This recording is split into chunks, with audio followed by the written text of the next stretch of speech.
Everyone, so this is the summary of the poem Redemption by George Herbert. So these are the important points. This poem is a sonnet published in Herbert's posthumous collection The Temple in 1633. The poem is about a tenant who seeks a new lease from his landlord.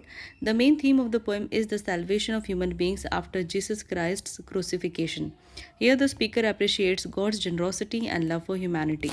So this is the text of the poem. Having been tenant long to a rich lord, not thriving, I resolved to be bold and make a suit unto him to afford a new small rented lease and cancel the old.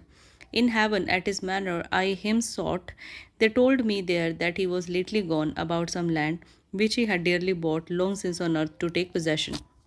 So, when the poem opens, the speaker says that he has been given a farmland on rent by his rich landlord, but is not doing well with this land. So, he says that he has decided to be bold enough to ask for a new land and cancel the contract of the old land. So, he decides to look for his landlord at his mansion in heaven, but after reaching to heaven, he gets to know that his landlord has long gone to the earth to look for the land he had bought there so that he could take its ownership. I straight returned, and knowing his great birth, sought him accordingly in great resorts, in cities, theatres, gardens, parks, and courts. At length I heard a ragged noise and mirth of thieves and murderers. There I him espied, who straight your suit is granted, sad and died. So, in these lines, speaker says that he returns back to earth and starts looking for his rich landlord in great resorts, cities, theaters, gardens, parks, and rural courts.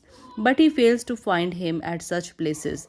Then he hears a loud laugh of thieves and murderers and finds his landlord there.